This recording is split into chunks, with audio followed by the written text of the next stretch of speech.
이 땅 위에 우리에게 참 평강을 허락하시고, 그리고 또한 이 땅 위에 우리의 완전한 구원을 위해서 십자가에 죽으시기까지는 먼저 예수님이 이 땅에 오심이 있었기 때문에 그 모든 것들이 이루어졌던 것입니다. 우리는 누군가를 위해서 자기 생명을 드린다는 것, 참으로 이것은 상상할 수 없는 일입니다. 그러나 하나님이신 그분은 이 땅에 오셔서 우리의 죄를 완전히 대속하기 위하여 자신의 모든 것을 내려놓습니다. 심지어 자신이 사람의 몸을 입고 이 땅에 오시고, 그리고 또한 하나님이신 그분이 십자가에 달리기까지 참으로 고통 속에서도, 고난 속에서도, 심지어 멸시와 천대를 받으면서도 하나님이신 그분이 우리의 죄를 대속하기 위해서 그 길을 걸어가십니다. 그러면 하나님이신 그분은 왜, 무엇 때문에, 우리와 과연 무슨 상관관계가 있기에 그저 이것을 언약적인 관점에서만 말할 수 있는가? 그렇지 않습니다. 만약에 하나님이 우리를 하나님의 형상으로 우리를 창조하지 않았다면, 그리고 창세기 2장에서 이미 나타나고 있던 그 말씀의 그 언약 속에 하나님의 형상이 무엇을 뜻하는지를 우리가 알지 못한다면 하나님이신 그분이 인간의 몸으로 이 땅에 오신 그 자체를 우리는 우습게 보고 그저 그것은 만들어낸 하나의 종교 행위야 라고 말할 것입니다.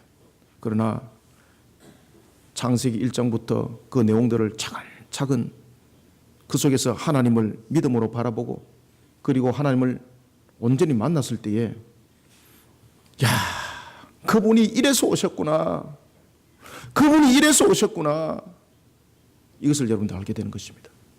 그래서 우리는 어제도 오후 예배를 마치고 난 뒤에 부산은행과 그리고 백스코에 예년과 똑같이 전도를 했었습니다.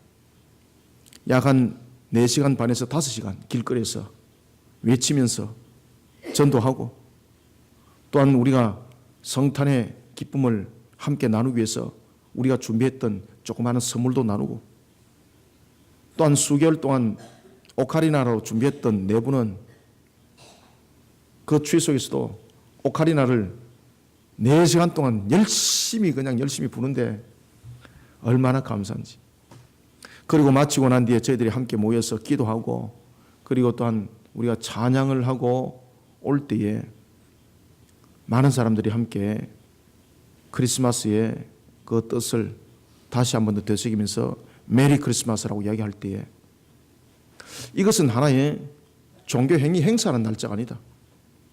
정말로 구주가 이 땅에 오신 이 자체를 우리가 깨달아 알았다면 우리의 이 찬양이 하나님의 음성으로 그들에게 들려졌을 것이고, 예수 믿으세요라고 했던 우리의 그 메시지가 그들의 심령을 찔렀을 것이다. 우리는 그 기쁨으로 우리의 노고에 대한 모든 영광을 하나님께 돌렸습니다. 우리는 찬송을 할 때에 기쁘다 구주 오셨네, 얼마나 감사한지 모릅니다. 그 음에 대한 멜로디도 힘이 있고, 그러면 기쁘다 구주 오셨네, 야, 얼마나 기쁜지. 그러니까 만 백성이 맞으라는 거죠. 그런데 오늘 성경에 보면은 예수님께서 기쁘다 구주로 이 땅에 오실 때에 베들레헴 에브라다에 그도 한 구육간에서 태어났습니다. 기쁘다 구주 오셨네, 그 주님이 마구간의 구유통에서 태어나십니다.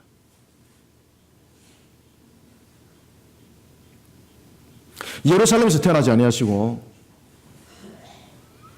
그 짐승들이 먹는 구유, 그 짐승통에 태어나십니다. 그 소식을 사람들에게 비밀하지 아니하고 사람들에게 하나님이 알립니다. 그 알리는 대상들이 누구였는가 하면은 왕족이 아니었습니다. 이 땅에 오신 것을 기쁘다 구주가 오셨네, 이 소식을 알렸는데 이 알린 대상들을 여러분들 기억을 하십시오. 한 분류는 이방인이었고 또 한 분류는 오늘 누가복음에 나타나고 있는 것처럼 양을 치는 목자들이었습니다. 권세자들이 아니었습니다. 세상 말로 하면은 지배계층이 아니라 주류계층이 아니라 비주류계층이게 되는 것입니다.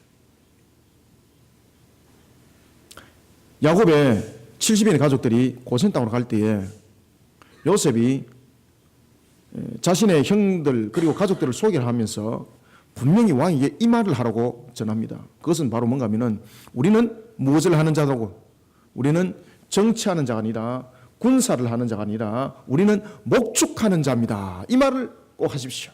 왜 그렇습니까? 목축한다는 것은 주류 세력이 아니다는 이야기입니다. 목축한다는 것은 군사가 아니라는 것입니다. 그러면은 왜 예수님께서는 이 땅에 오실 때에 하나님께서는 그리스도인 그분이 오신 것을 왜 이방인 그리고 왜 들판에서 양을 치는 그 목자들에게 그 소식을 알렸는가라는 것입니다. 여기는 두 가지 큰 이유가 있습니다. 첫 번째는 예수님이 이 땅에 오셔서 구원할 대상들에 관해서 우리에게 가르쳐주고 있는 것입니다. 우리는 죄인입니다. 우리는 세상 속에서 어떤 기득권을 가지고 있더라도, 우리는 세상 속에서 어떤 권세를 가지고 있더라도 우리는 헐벗은 자들입니다.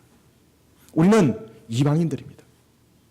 그러니 우리가 이 땅에 살아갈 때에 우리의 권세 가지고 우리의 위치 가지고 구원받는 것이 아니라 우리가 하나님 앞에 섰을 때는 우리 모든 자들이 이방인과 같고 그리고 권세 없는 자들과 같다는 이야기입니다. 그러나 우리를 하나님께서 구원하기 위해서 이 땅에 오실 때에 우리의 모습은 하나님의 형상이었기 때문에 하나님이 우리를 친히 구원하러 오시는 겁니다. 하나님의 형상이라는 것은 저와 여러분들이 이미 너무나도 잘 알고 있는 것처럼 바로 닮았다는 의미를 가지고 있고 그림자라는 의미를 가지고 있는 것처럼 닮았다는 의미를 가지고 있고 그 모양이 그 형체가 마치 나은 것과 같다라는 그런 의미를 가지고 있는 자녀를 구원하기 위해서 오신 것입니다. 만약에 하나님과 우리의 관계 속에서 하나님의 형상이라는 부분들이 수반되지 않았다면 창세기 3장 15절에 언약도 없습니다. 하나님 보십시오. 천사를 창조했습니다. 천사를 영적 존재로 창조했습니다. 그때에 천사의 창조에 대해서 하나님의 형상이라고 말하지 않습니다. 천사는 그저 하나님 보좌에서 수종될 뿐입니다. 그렇기 때문에 천사는 타락했을 때에 용서와 회복이 없습니다. 천사는 타락했을 때에 용서와 회복이 아니라 그 타락으로 인하여서 자신이 범하였던 그 죄에 대해서 오직 징벌만 있을 뿐입니다. 그러나 우리는 죄로 인하여서 참으로 우리가 객길로 갔음에도 불구하고 하나님이 우리를 구원하러 이 땅에 오신 것은 우리와 하나님과의 관계, 그 설정 자체가 하나님의 형상이었다는 것입니다. 여러분들은 자녀가 어떤 잘못을 저질렀을 때에 자녀가 무언가에 대해서 큰 실수를 했을 때에 너는 앞으로 내 자식이 아니야 라고 관라복구로 던져버리고 또 다른 자식을 만듭니까? 그러면 그 관라복구로 던진 자식은 부모와 자식과는 상관이 없는 관계입니까? 어떤 관계 속에 던지지더라도 부모와 자식 관계는 지울 수가 없는 겁니다. 하나님과 우리 관계가 바로 그런 것입니다. 예수님께서 이 땅에 오셔서 우리를 왜 구원하시기 위해서 자신을 우리의 대속의 값으로 내어놨는가? 하나님께서 우리를 하나님의 형상으로 창조했기 때문입니다. 그러면서 오늘도 우리의 주신 말씀처럼 우리를 구원하기 위해서 이 땅에 오실 때에 참으로 중요한 것은 내가 하늘의 영광을 위해서 이 땅에 온 것이 아니라 바로 내가 이 땅에 있는 하나님의 형상인 나의 자녀들에게 하늘의 영광을 주게 왔노라 라고 이렇게 말씀하고 있습니다. 기쁘다 구주 오셨네. 오늘 성탄절입니다. 얼마나 감사한지. 정말로 우리가 구원의 주님이 오시려 안 했다면 저와 여러분들은 오늘도 소망 없는 그런 길들을 그저 살아갈 뿐입니다. 세상 속에서 때로는 부유하게 살 수도 있고 권위와 권세를 누리면서 살 수도 있습니다. 그러나 동일한 것은 세상 속에서 권위와 권세를 가지고 부를 가지고 살아갈지언정 우리에게 구원이 주어지지 않았다면 우리는 동일하게 불행한 껍데기 삶을 살아가는 것밖에 되지 않는 것입니다. 그러나 우리에게 참 평강과 그리고 우리에게 영원한 복을 허락하신 하나님께서 그 모든 것을 성취하기 위해서 이 땅에 오셨는데 그것이 바로 기쁘다 구주오셨네, 바로 오늘입니다. 사랑하는 성도 여러분, 우리는 오늘 기쁘다 구주오셨네 이 주님을 바라보면서 우리는 세 가지의 관점적인 측면에서 우리가 주님의 탄생을 바라보고 또한 우리의 모습들을 되돌아보기를 원합니다. 먼저 첫 번째입니다. 먼저 우리가 8절을 한번 읽어봅시다. 시작. 그 지역의 목자들이 밤에 밖에서 자기 양떼를 지키더니. 아멘. 목자들이 밖에서 자기 양떼를 지키더라라는 것입니다. 그래서 목자에게 나타났던 또한 두 번째 이유는 소외된 계층이었고 그리고 그들은 하나의 지배 계층이 아니었다는 것이고 또 하나는 목자들이 무엇을 지금 지키고 있습니까? 자기 양떼를 지키고 있다는 겁니다. 그러면은 주님께서 목자들에게 알리면은 이 충실한 목자들은 주님이 오셨다는 것을 누구에게 증거를 할까요? 양떼들에게. 그리고 양떼들을 잘 목양하여서 주인에게 잘 이끌어가는 역할을 하기 때문에 건강한 목자들 그리고 주님을 바라보는 데 있어서 정말로 신앙이 바로 세워진 그런 목자들을 향해서 주께서 말씀을 전할 때에 이 목자들은 말 그대로 소외된 자들이었고 말 그대로 헐벗은 자들이었습니다. 왜 그런 목자들에게 먼저 나타나셔서 자신의 소식을 전거를 했을까? 따라서 우리는 8절부터 10절을 통해서 우리가 먼저 깨달아야 될 것이 있는데 그것은 하나님이신 그분이 예수님이신 그분이 이 땅에 성육신하여서 오시고자 하는 목적이 있다는 겁니다. 그 목적은 바로 뭔가 하면은 하나님은 땅의 영광이 아니라 우리가 하여금 이 땅을 살아갈 때에 죄악 속에서 부유하게 살아가고 죄악 속에서 권세를 누리가는 그런 땅의 영광이 우리의 진정한 영광이 아니라는 것을 우리에게 깨닫도록 하고 알도록 하면서 어떤 영광 속에 우리를 하여금 달려가도록 하는가 하면요, 첫 번째 하늘의 영광을 주기 위해서 왔습니다.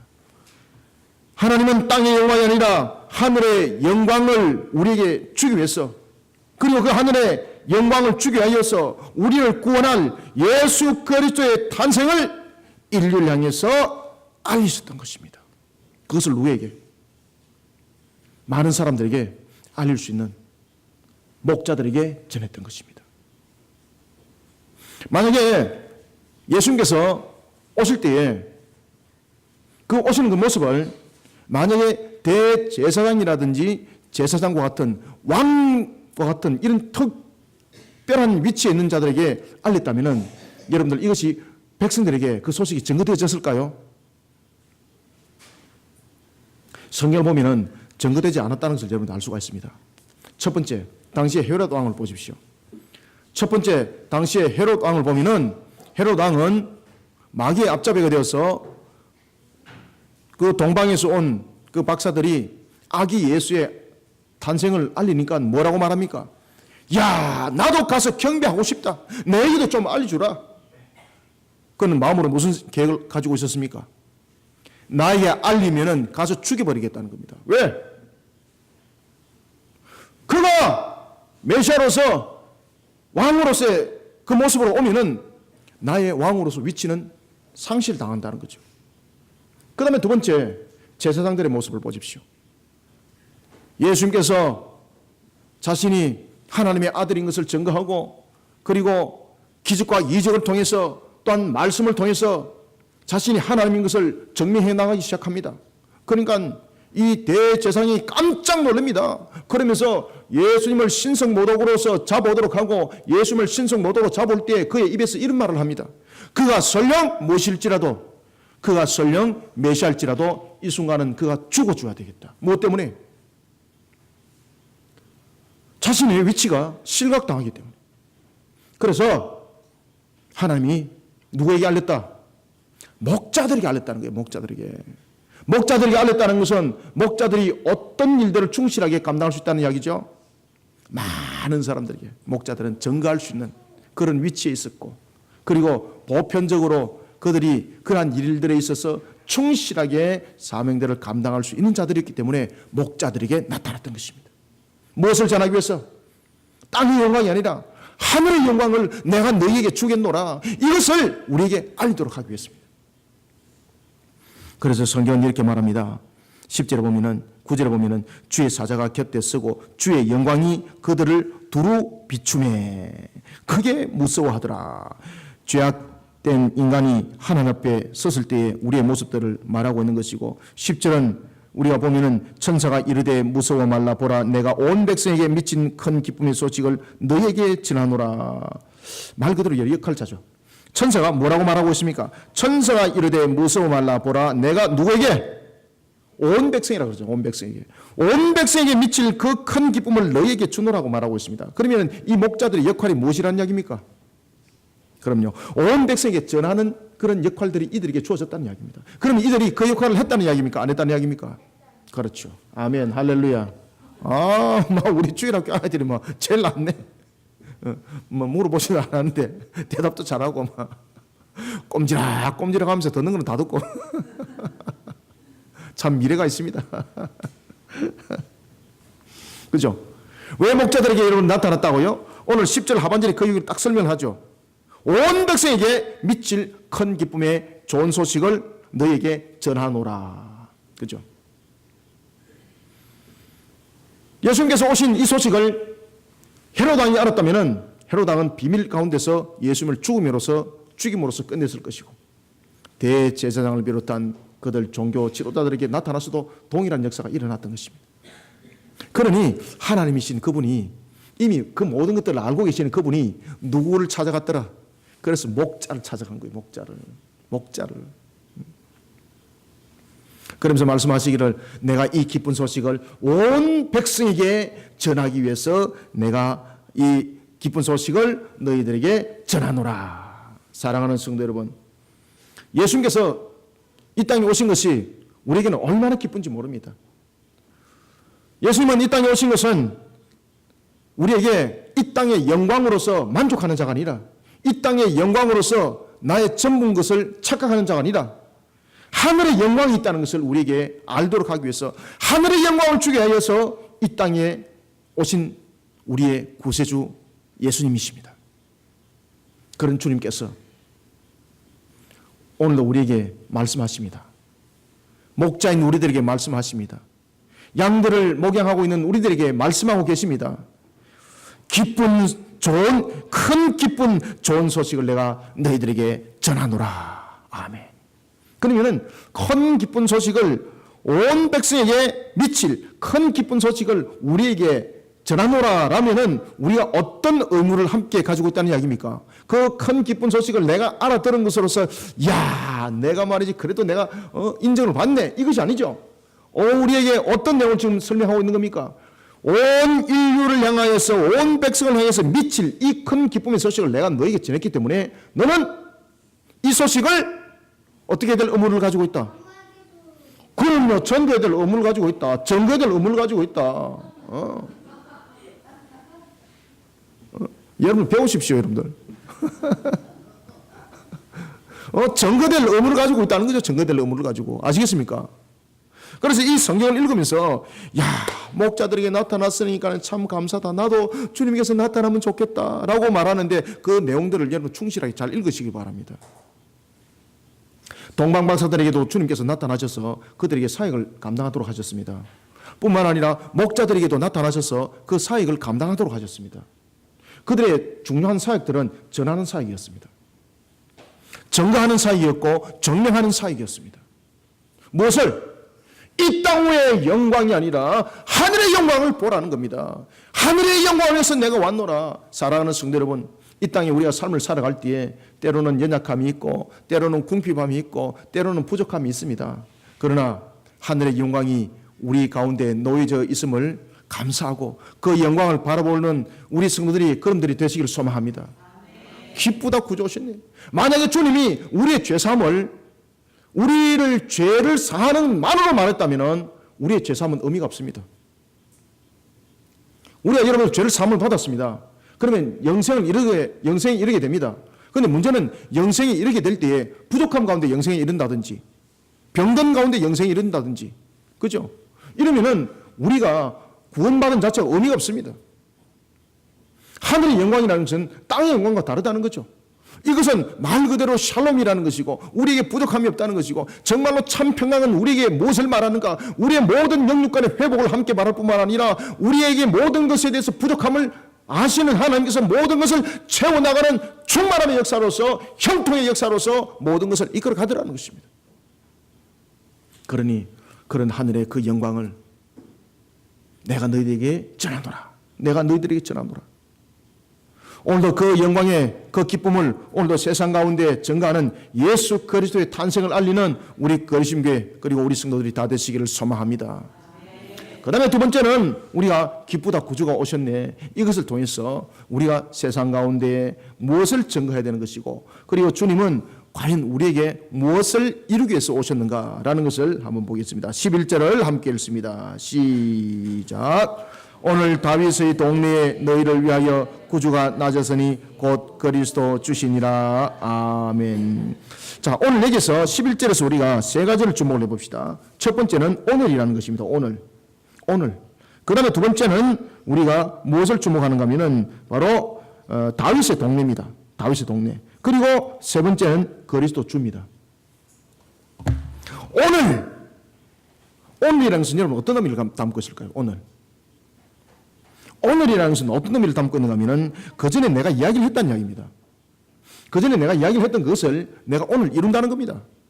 하나님의 예언의 성취죠.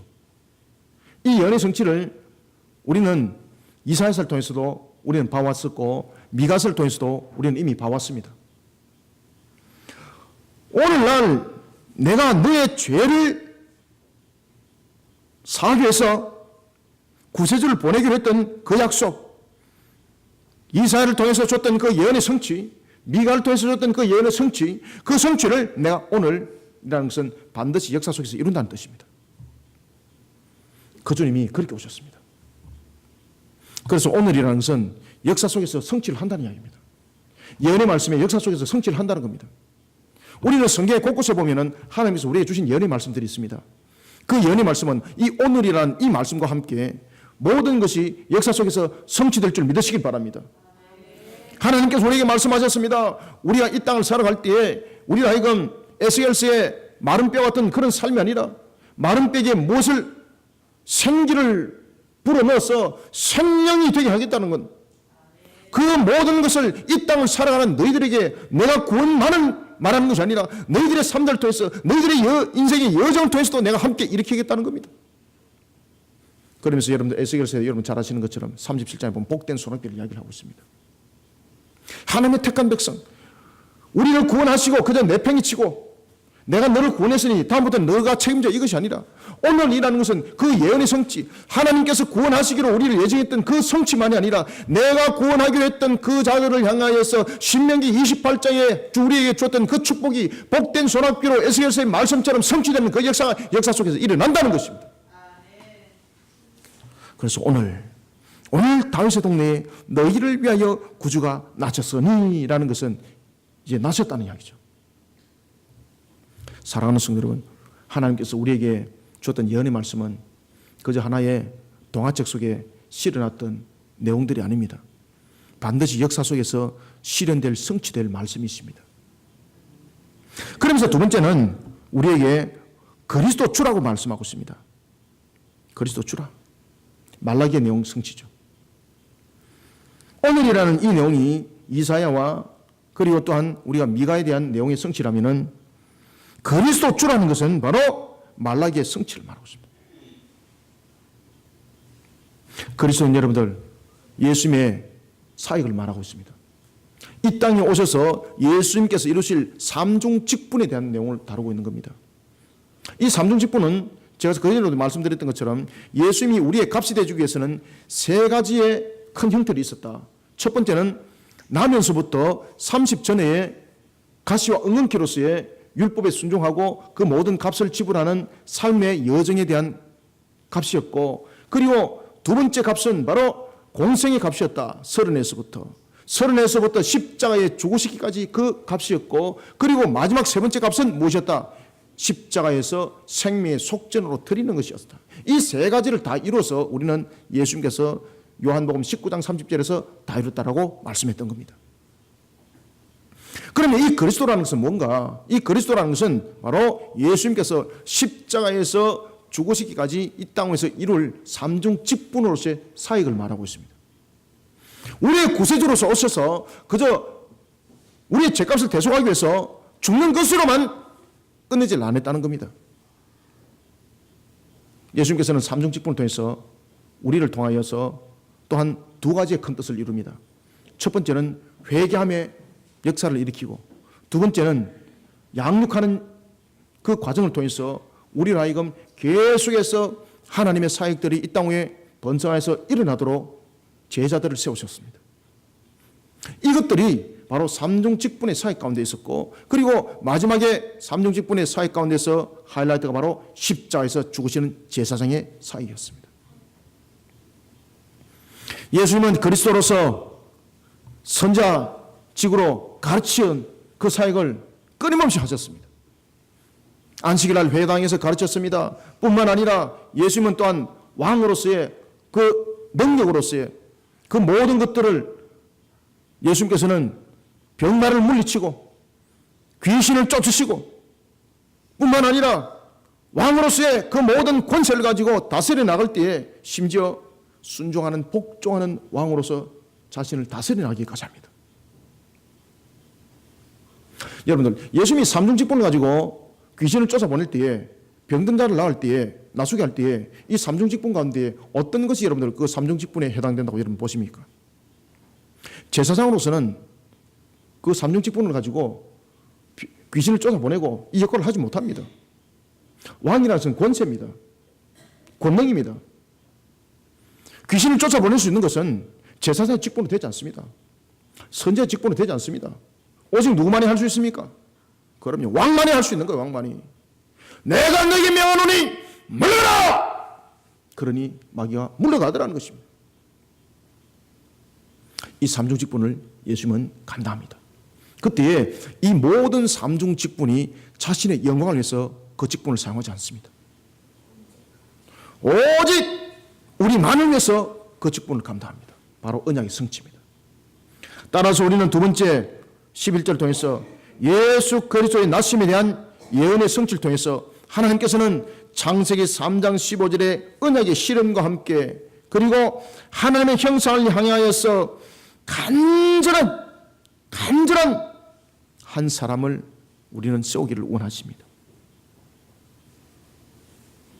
그리스도의 그 권세를 가지고. 오늘도 예수 그리스도의 나심은 예언의 성취뿐만 아니라 하나님께서 이루신 창세기 3장 15절에 대한 언약의 실현만이 아니라 하나님의 형상의 회복을 위해서, 하나님의 형상을 회복시키기 위해서 우리를 하여금 그리스도의 권세자로 세우기를 원하고 계십니다. 따라서 오늘도 우리는 이 그리스도의 권세로서 우리는 세상을 향해서 하나님의 택한 백성을 불러 모으고, 그리고 그리스도의 권세로서 우리는 악한 마귀 사탄을 물리치고, 그리스도의 권세로서 병마를 향해서 명하는 우리 성도들이 되시길 바랍니다. 그러니 우리는 그리스도의 권세로서 마귀를 두려워할 필요가 없는 겁니다. 이미 우리는 그리스도의 권세를 가지고, 이미 마귀를 이기는 권세를 가지고 마귀에게 사로잡혀 가지고 목사님 내가 밤마다 잠이 괴로워요 권세로서 명하시길 바랍니다. 어떻게 명하라고요? 예수 그리스도의 권세로서 명해야 돼. 내 권세로서가 아니라 내가 성질 한번 부리면 어째 되는지 알지? 그 성질 한번 부리면 여러분들요 마귀한테 2번 3번 넘어갑니다. 저도 여러분들요 성질 부리면요 마귀한테 팡팡 넘어가요. 여러분들요 우리가 살아가면서 여러분들 화날 일 없습니까? 화날 일 있습니다. 여러분들 화를 한번 내보십시오. 하늘의 영광 나타나는지, 주님의 권세 나타납니까? 마귀에게 그대로 팡팡 넘어가요. 여러분들요 내가 화를 난다. 그때 나에게 대해서 명하시길 바랍니다. 내가 나사렛 예수 그리스도 이름으로 명하노니 나의 어리석음 속에, 나의 판단의 무지함 속에 분노를 일으키게 하는 이 사악한 영들아, 나사렛 예수 그리스도 이름으로 명하노니 물려할지어다. 나를 대적하시길 바랍니다. 뿐만 아니라 주변과 환경을 통해서 물리치시길 바랍니다. 엄난한 환경들이 있습니다. 침 질질 흘리고 가가지고 손잡고 다니지 말고 물리치시길 바랍니다. 나사렛 예수 그리스도 이름으로 명하노니 이 음란의 형들아 물러갈지어다. 이런 그리스도의 권세를 하나님은 우리에게 이미 주셨고, 그리고 또한 이것을 우리에게 가지시기를 원하고 계십니다. 그러니 오늘 본문에 보면 11절, 오늘 다윗의 동네에 너희를 위하여 구주가 나셨으니 곧 누구라? 그리스도 주시니라. 그리스도 주시니라. 여러분들 요한복음 17장에도 보면은 예수님께서 제자들을 12제자들 향하여서, 그리고 장차 일어날 성도들 향하여서 권세에 가서 이야기를 하고 있습니다. 아버지가 나에게 주었던 그 권세를 이 제자들에게 주셔서 아버지의 그 뜻을 이 땅에서 계속 이어나가도록 하여 주옵소서. 뿐만 아니라 성도들에게 나에게 줬던 그 권세를 이들에게 줘서 아버지의 뜻을 이어가게 하여 주옵소서. 이것이 여러분들 요한복음 17장의 겟세마네 기도입니다. 마지막 기도. 그래서 요한복음의 겟세마네 17장의 기도는 세 번의 기도가 이루어집니다. 첫 번째는 예수님 자신이 십자가에서 우리의 값의 지불이 되기를 어떤 관계 속에서도 내가 그것을 부인하는 자가 되지 않도록 스스로를 명하고, 그 다음에 두 번째는 제자를 위해서 기도하고, 세 번째는 성도들을 위해서 기도할 때 그 권세에 관해서 기도를 합니다. 오늘도 주님께서 우리에게 말씀하셨습니다. 우리의 예언의 말씀대로 모든 예언은 성취가 됩니다. 오늘도 주께서 우리에게 말씀하셨습니다. 겟세마네 동산에서 기도하셨습니다. 그 기도의 대응대로, 그 예언의 성취대로 모든 것은 이루어지는 줄 믿으시길 바랍니다. 우리는 그리스도 권세자로서 오늘도 세상을 다스려 나가는 그런 권세자들이 되어야 되겠습니다. 뿐만 아니라 오늘도 여러분들 본문에 보시면은 첫 번째는 오늘이라는 것을 통해서 오늘날 너희를 위하여 구주가 나셨네라는 것을 통해서 우리가 이사야, 그리고 또한 우리가 조금 더 멀리 본다면은 미가서까지 우리가 볼 수가 있다. 그 다음에는 그리스도 주라는 것은 말라기의 예언의 성취를 통해서 우리가 볼 수 있는 것이고, 그 다음에 세 번째는 다윗의 동네입니다. 다윗의 동네. 이 다윗의 동네라는 것은 말 그대로 다윗 아들에 관한 나단의 메시지의 성취를 말하고 있는 겁니다. 나단이 다윗에 관해서 그의 아들들에 관해서 예언을 했습니다. 그 예언의 성취를 말하고 있는 겁니다. 이 예언의 성취대로 예수님께서 오셨습니다. 그리고 예언의 성취를 우리로 하여금 또한 이루기 위해서 예수님께서는 겟세마네 동산에서 요한복음 17장에서 이 세 가지 기도를 할 때 제자들을 위해서, 성도들을 위해서 기도한 것이 있습니다. 그것이 무엇입니까? 아버지여 나에게 줬던 그 권세를 이들에게 어떻게 하옵소서? 주시옵소서. 사랑하는 성도 여러분, 기쁘다 구주오셨네. 그 주님은 예언의 성취를 통해서 창세기 3장 15절에 그 시련을 이룬 것뿐만 아니라 오늘도 하나님의 형상을 향하여서 우리로 하여금 예수 그리스도의 권세를 잡은 한 사람이 되기를 원하십니다. 예수 그리스도의 권세를 가지지 아니하고는 하나님의 택한 백성을 불러 모을 수 있는 여력이 생기지 않습니다. 어제도 우리가 여러분들 길거리에서 4시간 반, 5시간 반 동안 얼마나 우리가 정말로 기쁘게 외쳤습니까? 그 속에 주님의 권세가 없었다면 세상 사람들이 우리를 보고 뭐라고 생각하겠습니까? 저런 덩신들이 있나? 저런 바보들이 어디에 있노? 저것 거 나눠주고 좋다 그러고 저 바보들 아닌가? 그런데 그 선물을 하나하나 받는 모든 사람들마다 얼마나 감사하게 생각하고,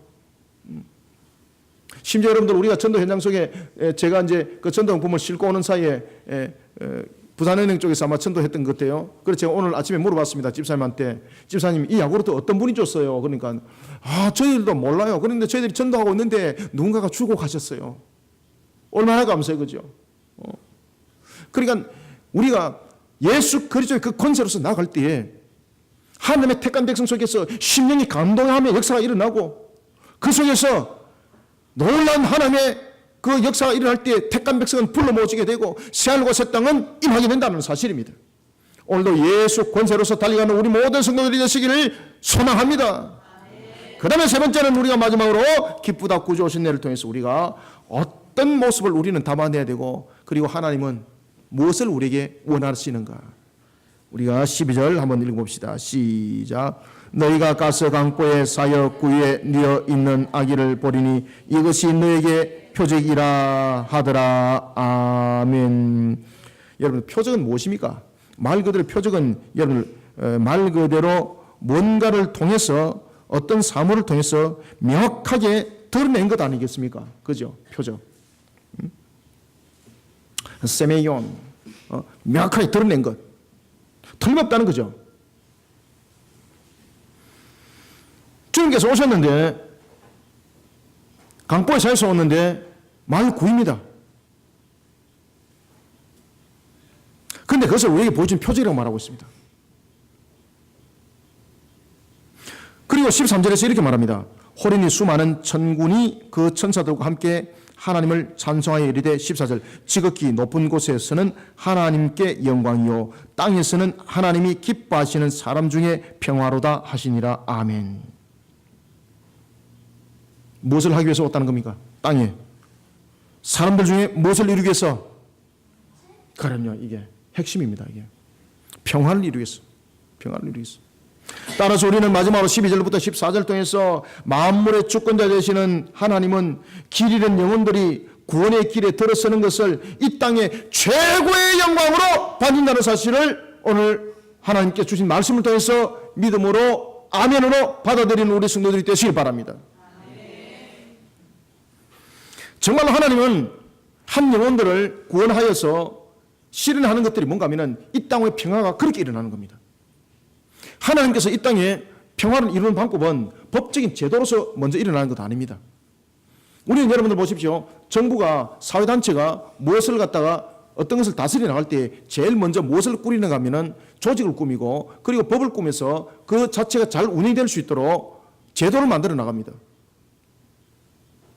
그러면서 그 제도 속에서 벗어난 것은 제재를 가합니다. 그런데 하나님은 이 땅 위에 우리에게 참 평화를 허락하기 위해서 제일 먼저 무엇부터 하는가 하면은 제도를 말하지 않습니다. 한 영혼의 구원을 먼저 말씀하십니다. 한 영혼의 구원을 통해서 하나님은 이 땅 위에 평강을 실현하십니다. 따라서 우리는 하나님의 평강을 실현하기 위해서 우리에게는 정말로 필요한 것들이 뭔가 하면은 하나님의 전신갑주를 입는 겁니다. 그렇기 때문에 우리는 세상 속에서 싸워야 될 것이 하나님의 선한 방법인 복음인 말씀의 검으로 싸워야 되는 것입니다. 이것이 악한 영들을 물리칠 수 있는 바로 핵심적인 무기가 되는 겁니다. 북한에 여러분들 보면은 지금 핵미사일보다도 더 무서운 것이 지금 등장했죠. 그것이 무엇입니까? 생화학 무기입니다. 그 생화학 무기가 약 한 100kg가 터지면은 300만 명이 소리 소문 없이 다 죽어버린답니다. 순식간에. 그러면 그 미사일을 한 서너 방만 터뜨리면은 우리 남한은 끝장나버리는 거예요. 그런 북한을 군사적인 부분으로서 우리가 무너뜨릴 수 있겠습니까? 무너뜨린다 하더라도 또 다른 문제가 야기될 수가 있습니다. 무력으로 통일되지 않습니다. 어떤 경제적인 지원으로 천만에 여러분들요. 그러면은 정말로 우리 이 땅 위에 민족 복음화를 이루고 오늘 본문의 말씀처럼 참 평강을 이루기 위해서는 우리 속에 성립되어야 될 것이 무엇인가? 북녘 땅을 향한 복음화를 위해서 우리가 힘쓰고 애쓰는 우리 성도들이 되시길 바랍니다. 우리 한국 교회가 정말로 힘써야 될 것은 뭔가 하면은 정말로 이 나라 정부가 힘써야 될 것이 뭔가 하면은 제도가 아닙니다. 군사력이 아닙니다. 북한보다도 우리가 앞서는 군사력도 물론 중요하지만은 정말로 너무나도 중요한 것은 저 북녘 땅을 향한 복음화입니다. 만약에 북녘 땅을 향한 복음화가 그 선이 끊어져 버린다면은 우리가 아무리 북한보다도 강력한 군사를 시설을 확충하더라도 거기서 마음 먹고 그냥 생화학 무기 자신들도 망할 거니까 같이 함께 망하자. 그래서 생화학 무기 한 100개만 그냥 터뜨려 버리면은 이 땅에 여러 수천만 명 그냥 한순간에 그냥 다 죽어버립니다. 그것을 어떻게 막습니까? 이런 마귀의 작동을 어떻게 여러분 멈출 수가 있겠습니까? 바로 복음밖에 없습니다.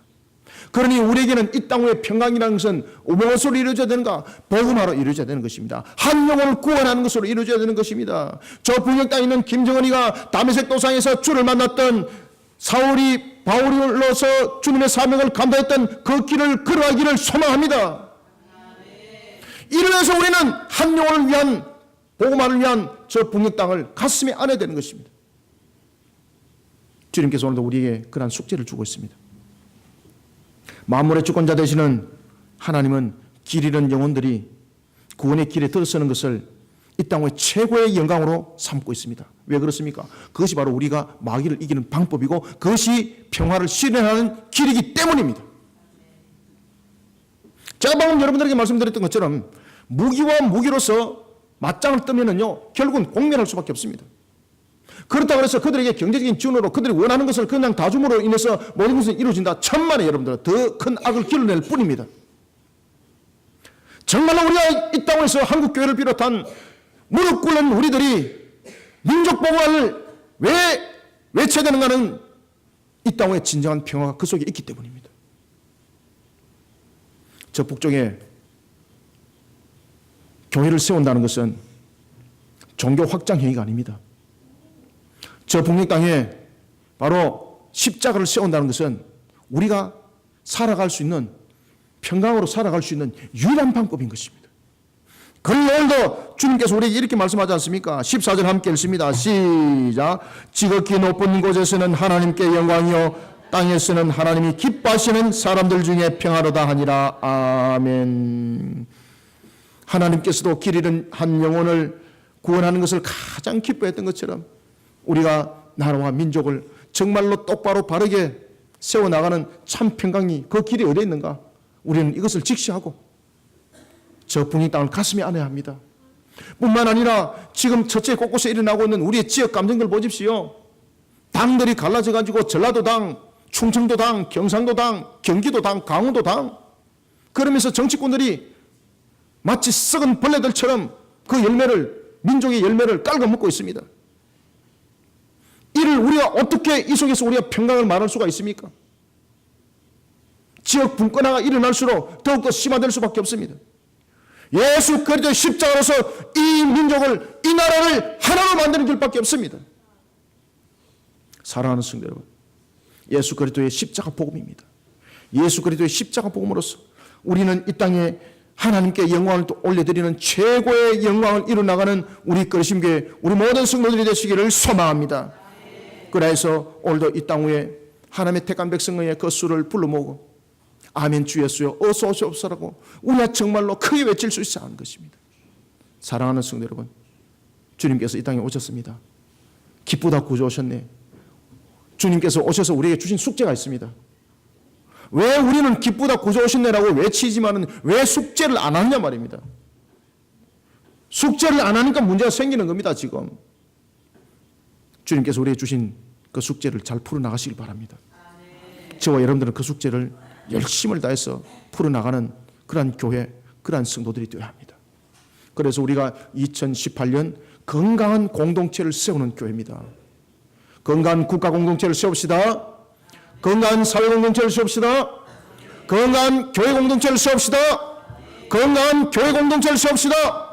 건강한 가정의 공동체를 세우시기를 소망합니다. 오늘도 이란 속에 하나님께 영광을 돌리는 우리 모든 성도들 주님의 이름으로 축원합니다. 살아계신 아버지 하나님, 주님의 은혜를 감사드립니다. 기쁘다 구주 오셨네. 오늘도 주께서 우리에게 주신 이 말씀이 살아 움직이는 주님의 능력의 말씀이 되게 하여 주시옵소서. 기쁘다 구주 오셨네. 하늘의 영광이 우리 속에 열매로 맺혀지게 하여 주옵소서. 기쁘다 구주 오셨네. 오늘도 예수 그리스도의 그 이름으로 한 영혼을 불러 모으는 일에 값을 다하는 우리의 모습들이 되길 원합니다. 기쁘다 구주 오셨네. 오늘도 주님이여 이 민족의 복음화가 우리에게 참 평화와 평강을 이룬다는 것을 알고 기쁘다 구주 오셨네. 주님께서 오늘도 우리에게 주신 이 세 가지의 과업을, 숙제를 잘 풀어나가는 교회, 그리고 또한 우리 성도들 2018년이 되게 하여 주시길 원합니다. 그런 속에 달려가는 우리의 걸음 속에는 하나님의 전신갑주를 입혀 주시길 원합니다. 우리가 싸울 것은 혈기가 아니라, 우리가 싸울 것은 부문이 아니라 바로 성령의 검인 말씀의 검이 우리의 무기가 되어야 되는 것이고, 또한 우리에게 필요한 것은 믿음의 방피요 구원의 투구요 진리의 띠요 의의 흉배의 복음의 신이었습니다. 하나님 아버지, 이러한 속에 또한 우리가 무장하여 달려가는 그리스도의 참된 군사로 주님의 사역들을 잘 감당하여 기쁘다 구주 오셨네가 이제는 주님의 재림에 속히 오므로 이것이 실현되게 하여 주시옵소서. 하나님, 그래서 우리에게 새하늘과 새 땅이 속히 열려지게 하여 주시고 우리에게 영원한 영생의 복락의 날이 속히 실현되게 하여 주시옵소서. 예수님의 이름으로 기도드립나이다. 아멘.